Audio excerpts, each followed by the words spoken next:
Hello, everybody, and welcome to the HuntScience podcast. I'm your host, Eric Lance, a professionally certified wildlife biologist and natural resource professional, college professor, and owner of Land Source Consulting. The HuntScience podcast is dedicated to bring you the latest information on popular habitat management topics, wildlife science, hunting strategies, and the general conservation and land management practices to help preserve our natural resources. Thank you for joining us today. We are excited to have you with us and hope that you enjoy today's episode. With that said, let's get started. This episode of the podcast is brought to you by our primary sponsor, Land Source Consulting. Land Source Consulting is an Ohio-based wildlife and land management consulting company that I own and operate not only here in Ohio, but through the Midwest and beyond. At Land Source, we work with private landowners just like you to build and develop those property-specific management programs to help bring the goals that you have on your property to life. If you're interested in getting more information on who we are and how we can help you, please visit us over at landsourceconsulting.com. There you can check out the different service packages and capabilities that we can provide. We would love to hear from you, so don't hesitate to reach out to us and schedule that free consultation either through our website, or you can reach out to us and connect with us on our other social media platforms such as Facebook and Instagram. That's landsourceconsulting.com, building relationships for a more sustainable future. All right, everybody. Welcome to another episode of the HuntScience podcast. I'm your host, Eric Lance, and today I am joined by Paul Campbell from the National Wild Turkey Federation. Paul, how you doing, man? Doing well, Eric. Thanks for having me on, man. Really appreciate the opportunity. Awesome. Yeah, no problem. Appreciate it. Yeah, like we were talking a little bit off air, is I'm trying to get, together with, while I just started the show, get together with people from the conservation organizations that I'm a member of, that I've been a part of for a while, and, kind of combined and get some outreach with them. And then, get some, like I call technical sessions, talking with, a specific, topic and with an industry guy, pertaining to that topic. So, that's kind of where we are. And NWTF was the next box I needed to check. So here we are. So thanks again. Good. It's a good box to check, man. All right. So, yeah. All right. So why don't you take a minute here? Let's talk about who you are, where you grew up, and then kind of, what your hunting was like, growing up. Were you a part of a hunting family? And then what kind of led you over to NWTF? Yeah. So I'm born and raised in Central Ohio. I've been here my entire life. I just turned 40 3 weeks ago, Eric. Big moment in my life. But I didn't grow up in a hunting family. I didn't start hunting until I was 25. And the first critter I ever chased was a wild turkey. And a really close friend of mine grew up hunting. And I was in just like this really weird state in my life, man. My dad had just died. The economy, this would have been maybe 2007. The recession was in full swing, and life was just tough for me, man. I was drinking a ton. I was just on this just very destructive path. And, this friend said, "Hey man, why don't you come out?" And we went fishing the first time. I caught like a 4-pound bass. And I was from that moment on, I was like hooked on the outdoors, right? And pun absolutely intended there, Eric. And so the next spring we went to Zaleski State Forest on a turkey hunt. I borrowed a shotgun. I bought the cheapest Walmart camo that I could get my hands on. And I had absolutely no idea what I was doing. No idea. I had this little Primo's Power Crystal slate call or boxer pot call. And Erica didn't figure out for about 3 weeks that you had to scratch the surface with sandpaper before you took the striker to it. So I didn't know what I was doing. I had no idea. But the moment I heard a wild turkey gobble, man, something in my mind just clicked. And I had to chase this bird. I had to see it. I had to put my hands on it. And I didn't kill a turkey for 3 years, man. It was like the obsession just kickstarted at that moment. And so kind of fast forward, now I've hunted in a dozen states. I've got a couple birds on the wall. And so I'm fortunate enough to work for the National Wild Turkey Federation. How I got there, I started in January of 2022. So this year, I was looking for a hat that had the old logo on it because everyone talks about the new logo. They hate it. And so, fall of 21, I was looking for a hat on their website with that old logo on it. The new logo had just rolled out. I want to see if I could get something on sale or whatever. And they had a job posting link. And so I just was curious to what they were hiring for. And, in my mind, I'm not a biologist. Only the people who work for NWTF or Forest Service people and, conservation workers and whatnot. And so I clicked on it. My job, the director of development, was there. And I read the description like, I could probably do this. I can talk for a living. I freaking love turkey hunting, man. Let's just apply. So I wrote a really passionate cover letter, kind of just talking about, what I just told you, what the wild turkey meant to me and what turkey hunting means to me. And, here we are 2 months later, they offered me the job and dove right in. So, man, I couldn't be more honored to be a part of this organization, a part of the volunteers and the members and really the employees across the country. So it's kind of how I got there. I was looking for a hat and ended up here. So. That's awesome, man. Yeah, Thank because you. so I'll be honest, I enjoy turkey hunting, but out of all the hunting that I do, I don't want to say it's my least favorite. It's just it overlaps with a lot of other species that I like to go after. So, Yeah. it's not one that I typically do by myself. I do like going with some of my friends, and I've got some friends that are, very passionate turkey hunters. Yeah. And it's funny because I'm a big upland game bird, pheasant guy. I've got 2 German short hair pointers, so I do a lot of pheasant hunting. That I'm same as you, man. Like with turkeys, I love pheasant hunting, but I Yeah. also recently in the past year or two have gotten into duck hunting, and it's become a problem. Yeah. So I definitely, I've got I'm friends that. sorry, man, go ahead. Oh no, you're fine. I got friends that are just huge waterfowl hunters, and anything if it flies, man, it's fair game in terms of waterfowl, and it's funny when you talk to bird hunters how passionate they get about it because.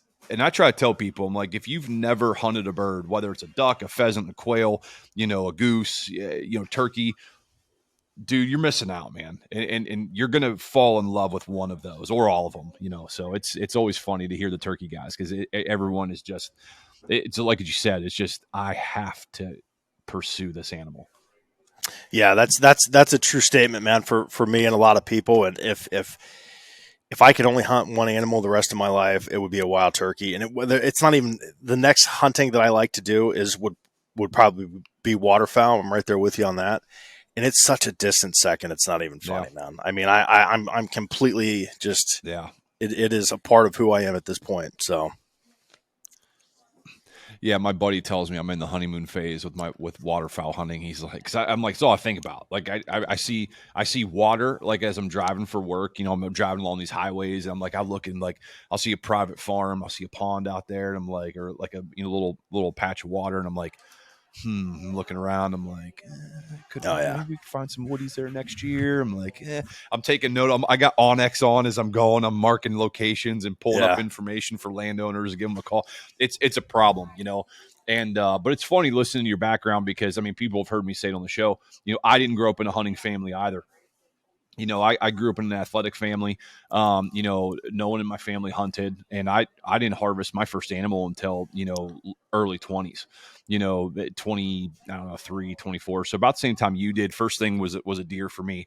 And, but yeah, man, it's always just, it's always interesting, because I mean, I think people just assume that everyone grows up, hunting squirrels and rabbits, with their granddad or something like that. And that's just not always the case. But anyway, yeah. Sure. So let's, talk about NWTF because I think, and I could be wrong on this, maybe it's my own, kind of experience, but I think when it comes to the conservation organizations, I think everyone knows of NWTF, but I don't really think people understand what all NWTF and the relationships that you guys have, with state game commissions, agencies, whatever, the state calls it in that particular state, so here we are in Ohio, you're in Ohio, so the ODNR. So we'll kind of use Ohio as an example, but why don't you take some time to, talk about NWTF, what it is that you guys do for the organization, and then, those relationships that you have with the state agencies, because it's going to move into when we kind of talk about turkey populations and turkey hunting and things like that. So I'll let you take it away from there. Yeah. So as an organization, 2023 will be the 50th year that the National Wild Turkey Federation has been around. It's one of the very few nonprofits that achieve their mission. So every nonprofit has a mission statement, and it's the mission statement is the reason why they exist. It could be, in poverty, in cancer, whatever, cancer research, whatever it may be. So the mission of the wild turkey, when it first started, was to establish turkey populations in every region of North America that could sustain wild turkeys. Well, we reached that mission. We completed it, and we completed it. I think it was maybe into the 90s, first part of the early 2000s, or 01, something like that. We completed that mission. So wild turkey populations were reestablished in 48 states that could sustain wild turkeys. So, and then a little bit into Canada, and then some down into Mexico. So, as an organization, when you complete your mission, what do you do next? So the next mission statement that we've evolved into is the conservation of the wild turkey and the preservation of our hunting heritage. That's very, very two distinct. We've got get people in the outdoors, women, minorities, veterans, protect, gun rights, all the lobbying in Washington. Then we've got the conservation side of it. So the NWTF, I'm going to highlight one thing, and it's just really recent. Within the last 7 to 10 days, we announced a 20-year National Master Stewardship Program with the USDA Forest Service. So the NWTF is the largest purchaser of timber in the entire country. I don't know, but people don't even know that. And so the one thing that I think that the NWTF does very poorly is we don't talk about all the things that we do well. We don't talk about all the conservation work. We don't talk about all the research that we funded. We don't talk about all the relationships that we've built with government agencies throughout the country. So we'll just talk about Ohio.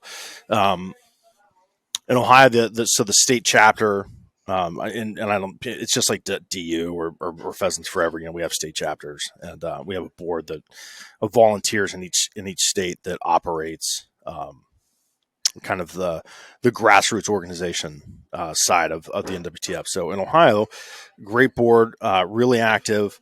We just funded $50,000 worth of wild turkey research.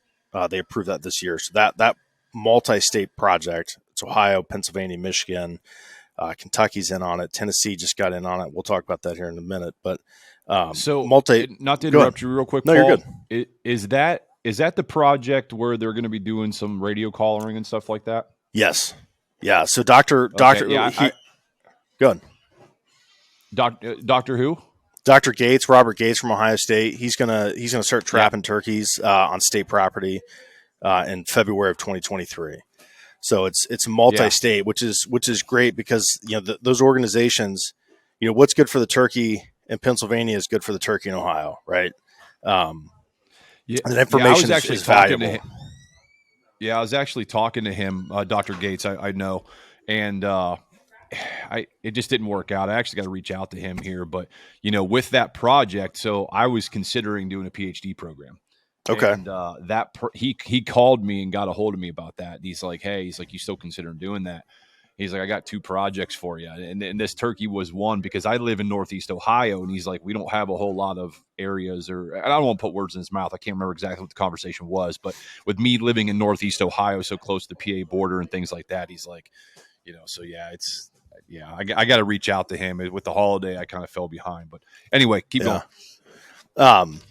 So that's just, kind of one of the, so that money goes to the DNR to help fund that research work. So, I know that you're familiar with this, and I'm sure if your listeners are probably familiar with this, Pittman Robertson. So, we pair a lot of those dollars with PR dollars to come back. And I mean, so we give 50, it gets paired with PR dollars coming back. I mean, that's pretty big impact. And I think a lot of that, it's across all 50 states, and we do work as an there's only turkeys. There's no turkeys in Alaska, but we still have a chapter in Alaska. We have a state chapter in Alaska. I mean, how cool is that? And those folks come down. That's pretty cool. The lower, they come down to the lower 40. It's not a big chapter, but they're there. So we do have some NWTF members in Alaska. So, I think that the one thing, when you've been around for 50 years as an organization, we've got some really, really good people on the conservation side. So biologists, Forest Service people, they've built such strong relationships with the agencies that take care of our our public resource that is wildlife in this country. So, I think that those guys, the guys with their hands in the dirt, they don't talk about what they do every day because they just do it, man. They just put their head down. I mean, there's guys, Derek Alkire in the South, Ryan Boyer that I work with, here in Ohio and Michigan and in Indiana, and man, we got such good conservation staff that they spend a ton of time facilitating good relationships with those people, and it's funny. I see that in action in Indiana. There was a piece of private property that came available for purchase that bordered an existing piece of public. The Indiana natural resources workers at this facility, they wanted to buy this property. I'm like, man, this would be awesome. It's about 1,000 acres. Indiana doesn't have the money. So what do? They pick up the phone. Who do they call? They call the National Wild Turkey Federation. And through a partnership that we have with the Indiana Natural Resources Foundation, which is it gets kind of muddied here, but it's associated with the state in DNR in Indiana, but it's not. It's just the fundraising wing, if that makes sense. And so they call us, and we funded this purchase, man. I mean, we got this thing done within weeks, less than 90 days. We were able to fund the purchase of that private property and convert it, put a conservation easement on it, and we're going to put it. It's going to be public property in perpetuity, man. Excuse me. Oh man, I'm sorry. Pheasants Forever, the Indiana chapter awesome there, because that. Oh, you're fun. Yeah, we got a little delay. Oh, go ahead. What was that? So we got a little delay. Did we? Yeah, just to finish off, Pheasants Forever is doing some seeding work there on that property that we helped. I mean, so it's a multi-state agency, multi-conservation agency, cooperation. So I think it's really neat to be a part of that.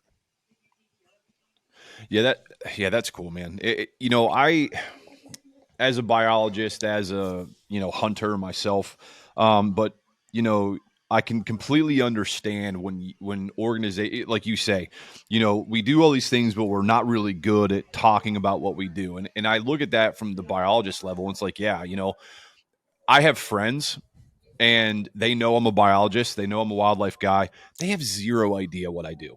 Like they have no clue, they don't understand, what goes into that. And, as an educator too, I've really over the past, 6-7 years, at the university level, I started transitioning and I teach the more kind of what they call professional courses. And it's kind of done so by design because I'm teaching, forestry, conservation, natural resources, wildlife resources, these things to where, these students are at the later part of their academic career and they're getting ready to go into the world and they don't know what they want to do. They're like, hey, I want to go work for a park service. I want to go work for this. And it's like, for me, I always teach sections on hunting, because I'm like, hey, who in here is a hunter who has hunted, and it's a staggeringly low number, to where, I'm like, okay, the past 2 years, I've really been focusing on incorporating, conservation and hunting into, my curriculum, if you will, for my courses, because A, it does go in with the course, but B, you talk about the hunting heritage, and to me, that's a huge thing because people don't understand, like, if you got rid of hunting, the economic impact would be so staggering. I don't think people realize it, to where when you look at the state resources from, all the trails and the canoe, I mean, all the money that gets, all the funding that goes in from hunting and all the, you mentioned Pitt and Robertson. I mean, all these different types of things, that the economical impact that hunters have, not only on obviously the economy, but the role of conservation is so big that people don't even know it. And I see these students that when we talk about hunting, I'm going to do an episode on this, but it's their eyes, like they have all these preconceived, notions. And then we start talking about it. And by the end of that lecture, not all, you're not going to get 100% success rate. You're still going to have people locked in their ways, but a very high majority of the time, they flip their role on it. And then, I've gotten emails like, hey, I think I might, want to start getting into hunting, didn't know who to talk to. I don't have anybody in my family. I had your class, a year or two ago, Yeah. And go from there. And to me, that's awesome, and I want to see organizations like NWTF and PF and DU. I want to see all these guys, do great, because that hunting heritage, as a father now, myself, I mean, my daughters are 14 and 11. I've never pushed it on them. My youngest daughter is just starting to get to the point, she's 11, to where she's considering going hunting. And I said, hey, whenever you're ready. I was like, I'm not going to force it on you. I'm not going to, make you do it, but it's got to be something that you want to do, and go from there. So that's super cool, man. You're going to get me all wound up with hunting and conservation. So that's the stuff that I like to talk about. I've been fortunate enough to talk to some high school classes around the state, and we talk about hunting is conservation, conservation is hunting. That's such an easy statement to say, but when people really when you look at it with an open mind and, quite frankly, an open heart, and you explain what hunting and like how hunting and conservation are intertwined on a level that I think even a lot of hunters don't really understand. No, for sure. And without hunting, there's no conservation. Without conservation, there is no hunting. And to your point, that if hunting was outlawed in all 50 states, the impact on, one, the economy, but two, the wildlife populations, it would be staggering. And the lands that we love. I mean, hunters. I mean, we're the most passionate group of people out there when it comes to to wildlife and protecting public lands and access. And I mean, you start pushing back against us, man. We get all wound up. So. Yeah, we'll definitely have to get together. Like I said, I want to do an episode on it, and I said we'll get together. We'll do an episode on it, because buddy, I could talk for hours about. Dude, that. I could too. Yeah. And I'm telling, it's just I'm at that point in my career to where I was telling my buddy about this. I just got back from deer camp in Pennsylvania, with buddies of mine. So.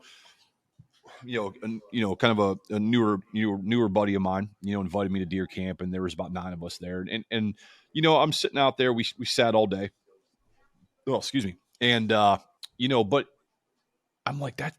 I had these things going through my head to where I'm like, we're going out to get drinks at night. We're playing cards. We're talking about hunting stories. We're talking about, all these different things. And I'm like, man, this is such a big part of it that people don't get to be a part of, something like this. Like, how many people, have, my friend group is very small, and that's on purpose, but the ones that I do have, we have the same interests, I mean, that's kind of where you lean towards.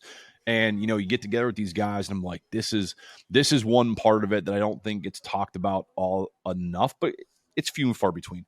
But when it comes to conservation though, so I shot my Ohio buck here 2 weeks ago or so. And, it was probably the biggest buck I've shot so far, definitely body size. I mean, his live weight was 220 pounds, and he was a big boy. And I saw a post from a person I know, to where, I had a photo of it, and they go on this rant, and I'm going to save the story probably for the episode that I do on, with this, but the backstory is, I just did a rant on, I don't get, hunter, blah, blah, blah. And it's, I cherish animals, and I'm like, well, that obviously not enough, because, it's like, you start going into how nature does not care or think the way that we do as humans. Animals have 3 things in their mind. How do I find food? How do I become from being food? And how do I make a copy of myself? 100%, and if you're a wolf, looking and you see a fawn, the thing's dead. If you can get a hold of it, and it's going to die a gruesome death. Watch any nature Discovery Channel, whatever it is. Yeah. Me putting an arrow in that deer, and that deer died in 40 yards, was the quickest and cleanest kill that animal could ever have. Yeah. There are no good deaths. There are no good deaths. Yeah. No, there are no good deaths. Yeah. So I'm like, and I had this conversation in my class the other day as well, as I said, hey, if you have an overabundance of prey species, ungulates, in this case, deer, like, the food's going to dwindle. They're going to starve. Yeah. They're going to get disease. They're going to die a horrible death. Like, it needs to happen. But anyway, I'm like you, man. Good. We can do an episode on this, because get me on the soapbox. We're going to have to set like 2-3 hours aside. But anyway, okay. So that's NWTF. So I think that besides deer, I think turkey in Ohio, it makes sense because deer and turkey are really our main species that people are going after. I For mean, sure. ducks are probably close by that, but people get wound up when you talk about turkey populations. So, you know, with NWTF, so I know the turkey populations have been declining a little bit over the past couple of years. Mm-hmm. What have you guys seen from an agency level, from the different states? And let's kind of crawl, walk, run with this, where we kind of Yeah. move this conversation. Have you guys, NWTFs, been seeing steady declines in wild turkey populations to your knowledge, in different areas? Yes. All of Okay. them. And I've talked to, it was Mike Chamberlain, and he said that, if you're in an area that hasn't had a population decline, Minnesota, Wisconsin, the Dakotas, just wait. That was his statement. Just wait. It's going to happen. So,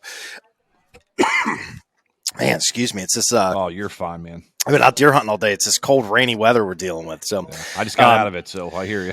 yeah. So, this year I've been in 26 states, for the NWTF, talking about wild turkeys, management, hunting, research, whatever it is. And as an NWTF employee, I have a target on my back, and that target is, well, why are the turkeys declining? And I answer that. I get asked that question literally every time I sit down and talk with someone.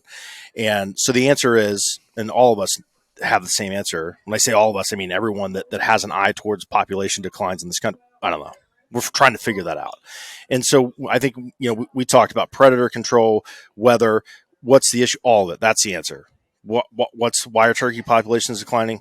All of it. Lots of habitat. Overpopulation of predators, whatever that is, right? It's nest predators. Freaking owls are the number one predator of an adult wild turkey. Did you know that? Yeah. Yeah. I saw an owl take one out when I was in a deer stand one time. It's insane. No, turkey hunters don't know that. When I tell people, I ask them, what's the number one predator? I have no idea. Humans? No, it's a freaking owl. That's amazing to me. So, I mean, there's something trying to kill a wild turkey from the time that it's an egg until the time that it's, its head's 4 foot off the ground. It's gobbling nonstop, right? And I think with wild turkey populations, we see it in the southeast first, right? And I think that I had a conversation. I was in Alabama hunting this year, and I had a conversation with a guy that has been in, and I'm going to use air quotes here, the industry for decades. Hunting personality, very well known. And they talked about back in the 90s how they would go out on this 3,000 acre farm. And, one year this guy took 77 turkeys off of one 3,000 acre farm. He's guiding people, right? So he's not poaching. He's guiding 77 different people. Then they had 4 or 5 other guys who are taking this. And then, in the same breath, he talks about not seeing the wild turkey populations. I'm like, you understand the correlation here, right? I don't need to explain that. You guys are taking 200 turkeys, your resident population, a year for for 20 years, and you want to complain. So we all have a part in it. It's death by 1,000 paper cuts, right? And that's such an easy thing to say.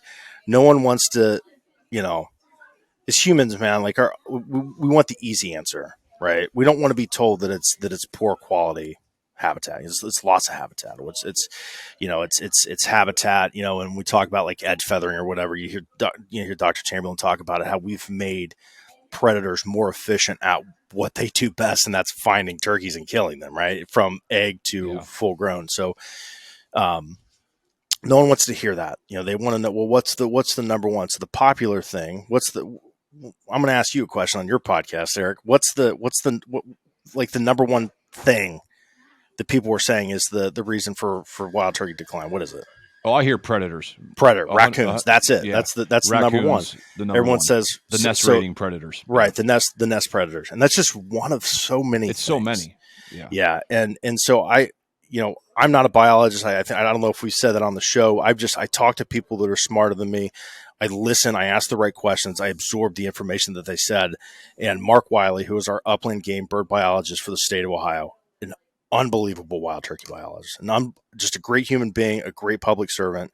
I asked him about nest predators and predation, from raccoons, and the statement that he made to me, yes, it's an issue, and we're going to find out how big of an issue it is with the studies and the research that's going on across the country. But to manage raccoon populations on a piece of property, I'm just going to say just a 200 acre private farm, right? I mean, you are trapping nonstop. And the moment that you Nonstop. stop, they come right back. And so it's just so we look at the non-sexy thing is what? It's good quality habitat. That's the thing that we really, if you have control over a piece of property, and I use that term loosely because we really don't have control over the land, but if you have control or it can, that's what you need to worry about, is that good quality nesting habitat, brooding habitat. Um, for a public land hunter like me, I mean, the state here does a pretty good job, I think, of managing some of those areas. I like to see some Yeah. changes. This is just from a personal side, not an NWTF employee side, but yeah, I think that to just kind of circle back, it's so many things that are affecting turkey populations, and yes, we as an organization have acknowledged that. We've seen it. We've funded a ton of research in the Southeast the last couple of years, and it's slowly moving up. It's moving up as the population decline. Man, you could probably look at like just one of those charts, like where the pandemic started, it like spreads out. You could probably see like turkey declines start in like central Alabama and then just like spread out. And it's hitting us. And so that's kind of where we're at now. But yeah, there's a lot of really smart people that they are laser focused on figuring out, one, what are the root causes, and how do we start to stop that? How do we, what's the new mission? Keep them there, right? Conservation of the wild turkey. Yeah, and to me, and I sound like a broken record when I say this because I do a lot more deer work than I do turkey, but the two kind of go hand in hand. For sure. And I said, if you look at the state of Ohio, we're going to be conservative here and say 95% privately owned. That's So not conservative. That's like dead. That's like dead nuts, yeah. man. So I sit there and I say, okay, let's complicate this issue, okay, on the show. So I say, okay, you are a landowner of 250 acres, which in Ohio, it's pretty good sized property if you have 250 acres. I'm willing to bet that it's heavily dominated in either monocrop agriculture or livestock pasture land. Is going to be a major part of it. You're going to have secondary poor quality timber growth, okay, very low diversity in species. You're going to have very, low DBH counts. You're not going to have a lot of roost trees. You're going to be able to see 200-300 yards through it. Yeah. You're not going to have much of an edge. You're going to have raccoons. You're going to have foxes. You're going to have skunks. You're going to have owls. You're going to have hawks. You're going to have all these different things. And you're not going to have anywhere for that bird to escape predation. The average lifespan of a turkey is probably 5 years, 6 years, I would say, conservatively. So the list of predators is massive for a turkey. There's a lot of things, when you look at the weather, we mentioned, or you mentioned a little bit. Yeah. I mean, you have these cold, wet springs that we've had. It's not good for turkey poults. They're very susceptible to hypothermia. So, things like that can occur. So the list is so drastically stacked against the bird. And then I say to a landowner, what are you doing about it? Yeah. Well, okay, so what you might have to do is on maybe this 50-acre field, let's go 100 foot off the drip line and make this a quote unquote conservation easement for you, doing some edge feathering, doing some buffer strip plantings for, transitional edge cover, different forage opportunities, different things like that. What are you doing for your timber? Are you just cutting it for timber value, or do you have a wildlife component in mind? Because you, working for the NWTF, probably can relate to this. When it comes to foresters, there is a fine line between a forester that is out there marking your timber for timber value versus a forester that's out there with a wildlife component in mind. What are you doing with all the slash? Is it getting left around? Are you going to have some type of, movement of that brush to whatever, right? So what are you doing about predators on your property, right? Well, I shoot a coyote when I can. Well, don't even get me started on that, because this whole thing of compensatory reproduction, you're probably doing more damage than what you're actually thinking you're doing. Yeah. But then you start going into raccoons. Raccoons are definitely a problem, but they are everywhere. You are never controlling the raccoon population. No. How do you control the raccoon population? Is you let nature take its toll and provide habitat so that the bird can use its natural ecological makeup and blueprint to avoid predation. Yep. Give them that roost tree that they can get out of the way. Do all these different things where poults are hard to find. it's not an easy thing to say, hey, you farmer, not only on top of you farming for your monocrop or your livestock, but you've got to go do edge feathering. You got to go do plantings for, buffer strips. You got to go get a forester in here and have a forest management plan and do, some girdling, doing some harvest tech. I mean, the list of work that goes on, they're like, I'm out. Yeah. It's the state's problem. It's the Yeah. state's problem why we don't see anything, and Yeah. it's like, dude, you can't have it both ways. And Yeah. it's the same with deer. It's the same with pheasants. It's the same with ducks. And then you got asshole hunters that, people take advantage of it and decimate resident populations, whether it's for deer, whether it's for, I mean, I saw it in Pennsylvania where I just came from. It's like you look at the quality of the conditions around and you're like, it's a hundred. Don't even get me started. But yeah, it's when you talk about the population problem for turkey, more so than I think all the other species in Ohio, it is such a long list of things, that it's not easy, man. It's not a pill you can take. You've got to put work in, to have a good sustainable population. The state can't do it all. I mean, with what they got to work with. Again, 5% of the state is publicly owned. So, I mean, you're telling me the ODNR, you're giving me 5% of the land base to work with, but you're going to bitch at me when when the numbers are declining. It's like, if you just spell that out, you see people like, well, yeah, it's very, it's that I get fired up with that. Yeah, the NWTF, the ODNR, and the USDA just this year in August, we did a wild turkey habitat workshop in Athens. They do it every year, and it's I want to say I saw that posted. I actually tried to go to that, but I had something come up. It's really neat, but that's a complex topic when you're talking about you've got government agencies, you've got private landowners, you've got business involved, in agriculture, timber management, whatever it may be. It's a very complex topic. And, I forget who it was. I forget what biologist it was, but he made the comment that, if and it was about Ohio, if every farmer in Ohio stopped farming, 10 feet off of their edge, within 3 years, we'd have more deer, turkey, pheasants, quail than what we know what to do with. And so I don't want to beat up on those guys because, the moment that a farmer participates in some sort of government program, they get shit on for, oh, well, it's just corporate welfare. It's just farmer welfare or whatever. Like there was an initiative just a couple of years ago. You might remember it, Just the Corners. Do you remember that? Yeah. Yeah. That failed miserably. Yeah. And when you look at it from like a habitat management standpoint, like the corners of ag fields are trash, right? I mean, it's hard to get equipment there. It's a pain in the ass. The drainage, all the soil kind of builds up there. Yeah. We're talking about just letting it, converting it back to good quality habitat on just the small corners of your property, failed miserably. But when you look at it, like that's a really smart idea. And I don't know if it's just, I don't know what the problem is, why it didn't do well. But I know when I drive by a farm field, I'm like, oh man, let's just the corners, man. Let's make it happen. So it's such a loaded conversation. It's a loaded topic to talk about. It is. So. And I think like something like 70% of species of wildlife in general utilize the edge in some way, shape, or form. That number might be a little low. I think it might be a little bit higher than that. But, I mean, that's a massive. Dr. Harper is someone who's, very well respected. He'll never admit it, but I mean, when you think of habitat biologists, I mean, the man there's no one better. He'll never admit that, but I mean, he's amazing.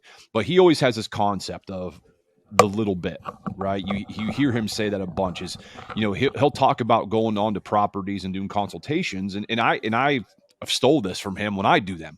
And they're like, well, that's just a little bit. It's just that little bit. I'm like, if you added up all that little bit on your property, the statistical percentage would be surprising, And again, if you look at, and I've talked about this on multiple podcasts, because I've had guys from PF on and things like that talking about, another edge, popular species, is how much are you really losing 10 to 15 to 20 foot off your drip line? From production, bushels, whatever it is, right? You can't convince me it's significant. I think of these big farmers around me. It's like, do you go 50 feet off? I mean, you can easily see the poor development of the plant, whether it's corn, soybean, whatever, from there. And it's like, but you could plant species that would thrive there. Absolutely. And native species. Native species, yeah. And you brought up like edge feathering. I remember doing projects again with stakeholders involved, organizations, state, universities, whatever, to where, you're doing like edge feathering, but then, because of CRP or whatever, we've got to cut all this up and put it back. So basically make a brush pile, in the thing, rather than letting that timber fall and provide running cover, provide some, maybe a little bit of nesting, protection and things like that. You know what those are called? Turkey tents. Yeah. Yeah, I mean, that's okay. Yeah, I'm going to use that. Yeah. But I'm like, it's just so frustrating because, you see the good intentions, but, and I tell, again, I do a lot of, other than doing a lot of wildlife conservation stuff, I also do a lot of environmental, permitting and stuff like that too, through my business. And, it's, when you start getting a lot of stakeholders involved, which I'm sure you're familiar with, there's a lot of agendas, and maybe agenda is not the right word. There's a lot of missions that, want to be met, that sometimes, it's a challenge on getting everything to fall in line together to work. But, people understand. Oh, good. I think what complicates it is just emotion, right? Yeah. It's human emotion. Yep. You have to take emotion out of your decisions. I mean, period. It's something I've learned as I got older. You can't be emotionally driven. I've gotten really good at, not sending that text message. I'll send it tomorrow. Let me, traveling around the country like I get to, man. I talk to all of the state agencies. I talk to all the representatives, for those agencies, and it's amazing. And just talking about wild turkey management, the pressure that agencies get from both ways. So we know there is a defined problem with population decline, right? And you've got a camp that's like, well, we need to reduce populations, for the greater good of this resource and this animal. And then there are people on the other side that it's just, well, how dare you? You can't tell me what to do on my land. And I, those are my turkeys. And it's not. And it's funny how state agency representatives, whether it be biologists or just anyone within a state agency, they have to manage wildlife populations and health of those populations and hunter emotions and feelings.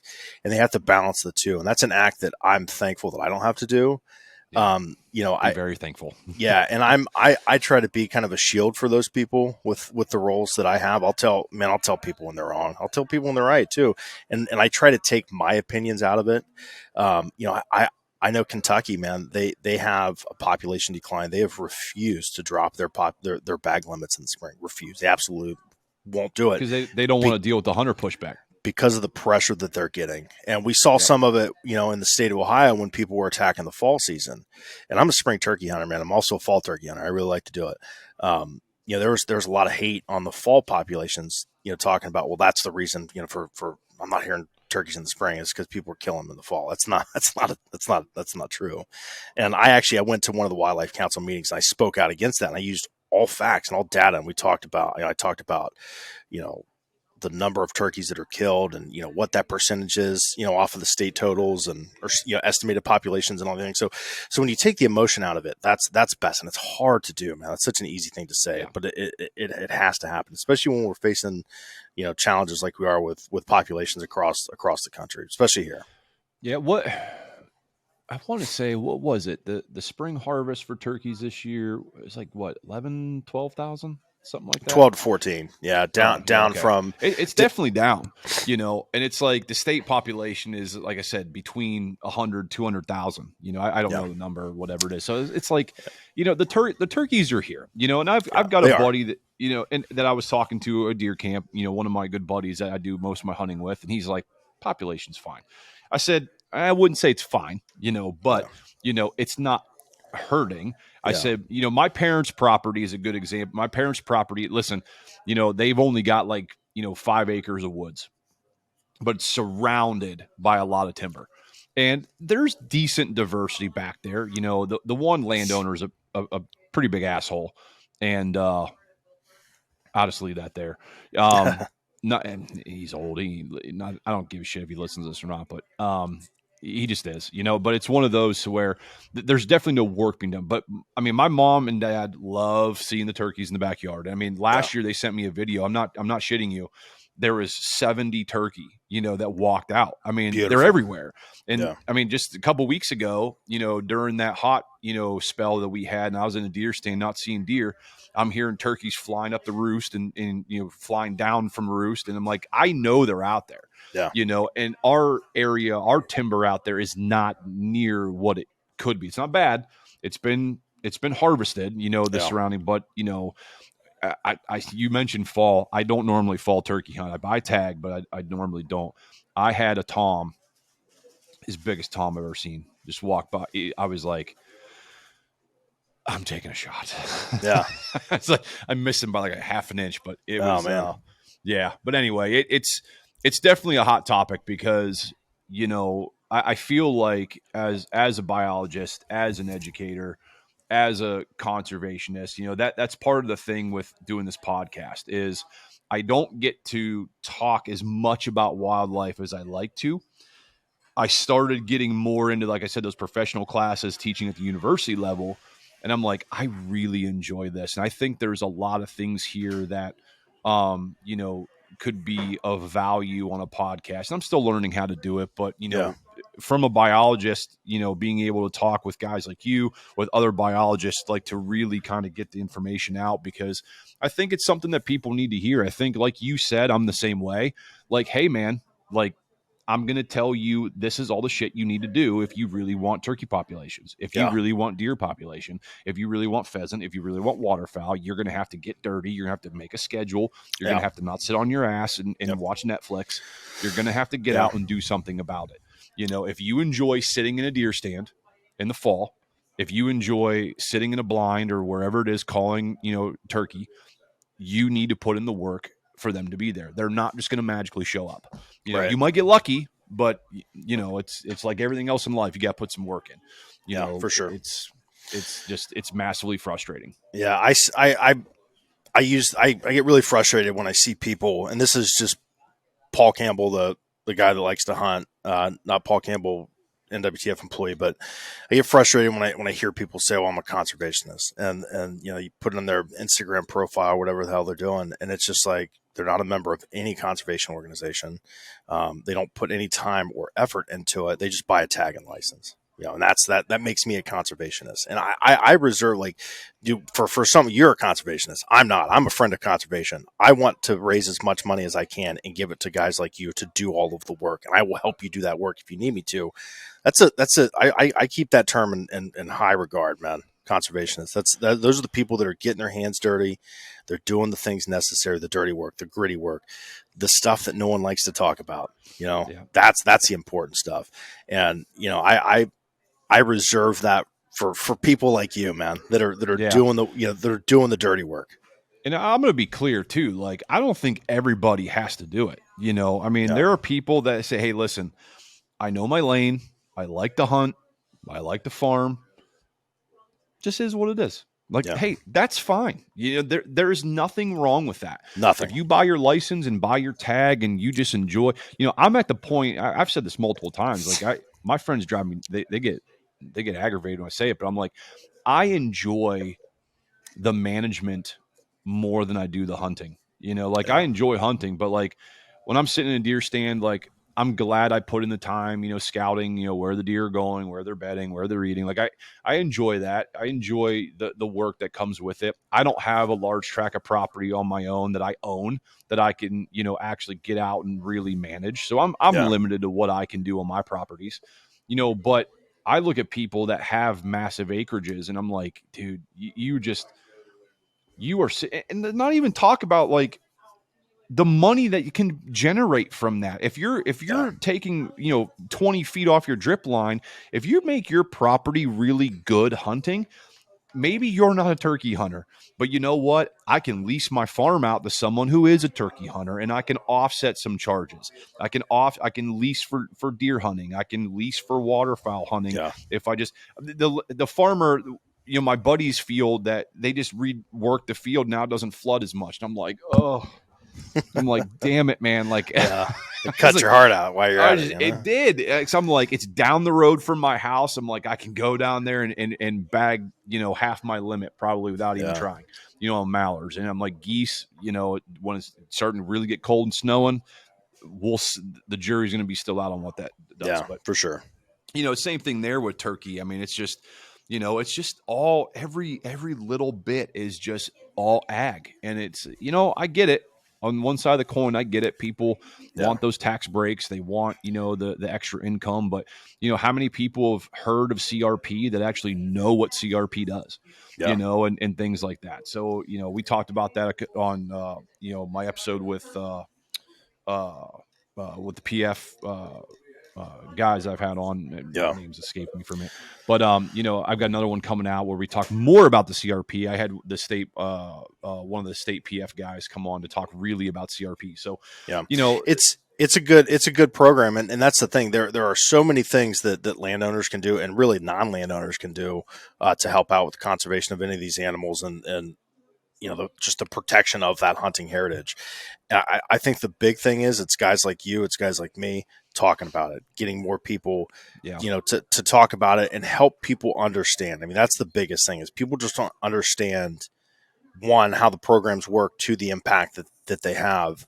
And it's just education, and you would think for a program like CRP that's been around for what, decades? Yeah. And there are people that are just like, well, what's that? Yeah. And so like for a guy like you that talks about it, and the guy, the folks on, on our conservation staff, it's an uphill battle. And I think it's just a battle that is very worth fighting, and people just have to stick with it, and people have to have an open mind when they hear about these programs, Yeah. And so. I hear it from, and I think it's working. I think this generation of hunter, well, maybe not this, I don't know. I think, this younger generation, not that we're old, I'm 38, going to be 39 in 2 months, you're 40, but I think, it's our generation and from that is going to make the change. I think we give a shit. That's what it comes down to. Exactly. And I think, you look at just from being back in PA, and this is the first time I've ever hunted PA. So I am speaking from zero experience hunting PA, but talking with my buddy who that cabin's been in his family since the 60s, and his brother was talking about, this little 4-point, spike, this little, fork that's hanging above. He goes, there used to be a time where that was, trophy. A trophy. Yeah. To where it's now. So, I mean, people want to bash commissions and, we need them. They do good work. But like you said, I do think, how many of your friends can name one private land biologist in the state of Ohio? None. So I think a lot of it is on the agency themselves too, is they need to be the ones to where, for this topic, Mark, I've known Mark. I don't know Mark. I know his name. I know he's the bird guy. And, but, and I don't know this, but I mean, guys like him get on podcasts, get on, start us, the state has social media, do a 20-minute session on there and get that stuff out there. Go on to Ohio Waterfowl, go on to Ohio Turkey Hunting Facebook group, engage with people and, do live Q&As, do those things. I mean, it's a lot to ask for. It sure is, but it's just one of those things where, that's on my show, we give a platform to the biologists, to the state workers, to the to the DNR workers. We've had Mark Wiley on a couple of times. We've had Mike Tonkovich on a couple of times. Clint McCoy, who was the deer biologist here for the state of Ohio, and we've got some waterfowl folks coming up. We've talked about the H2O program here, or H2 Ohio program. H2 Ohio, So we on my show that we do, we want to give the state a platform, because their platform, I don't know if people just don't pay attention, or I don't know what it is. Yeah. Well, but we give them, that platform. And I think the best part of a good relationship with content creators or conservation employees like myself and state is to have a good relationship. You promote it when it's needed, and you're critical of the state when it's needed, and the state's receptive to that. And I'll tell you what, man, like I said, I've been in 26 states this year. The state of Ohio, we're freaking lucky to have the people that we do. I that tell it all help the time. manage it. Yeah, we are Yeah. lucky. I've said that 1,000 times, man. People don't know how bad some of these state agencies are. Yeah. And it's not necessarily the biologists that work there, the conservation workers that work there. It's the politicians, it's the people it's not above the people them. at the ground level. Yeah, it's the people above them that make these decisions that make their lives difficult. Man, we are freaking lucky to have the systems that we do in place in Ohio. So. Yeah, I mean, nothing's perfect. I mean, they're not perfect, but but yeah, we are very lucky, and I have very, very little complaints, but again, the age of podcasts, you look at all the podcasts these conservation organizations are doing, the ones that you're doing, this one, to me, it's not about having millions of views. I mean, that'd be awesome, things like that. You want to grow your podcast, but for me, it's like, okay, this is my mission set. I'm not going to be, I want to be a conservation podcast. I want to have guys like you on. I want to guys like have Mark on, which is on my hit list. So yeah, he's going to, I want that because I think it's our responsibility to give them a platform, like you said. My platform is not big at all, right? I don't know how big yours is, but if we combined ours, that's a little bit more. And then we combine with, whoever, on podcasts is get people on there to where, that's a thing, because I think this generation does want to do better. I think, our generation, like you said, gives a damn. Not that the older generation didn't, but let's be honest, a lot when it came to deer, I mean, if it was brown, it was going down. There wasn't for sure a whole lot of thought. Times are different. Exactly. The stressors on the populations are different. It was urban sprawl, everything. Yeah, it was just a different time, period. But I see with my friends, a majority of them, like my friend back in deer camp, that invited me out there. I remember he was talking. He's, we saw a deer, and he's like, yeah. He goes, yeah. He's like, I wouldn't. He would see. He saw a young one or something. He's like, I wouldn't shoot that. So you're starting to get someone who's not a biologist, who's just a lifelong hunter that's around our age, that is saying, hey, man, this idea of managing the herd and not just shooting everything.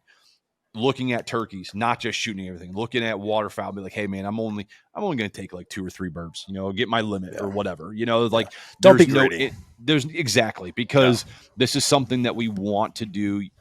And we realize, because I think we are not old, but we are old enough to have seen areas during hunting where we saw nothing. Yeah. And how bad it sucks. We don't want that.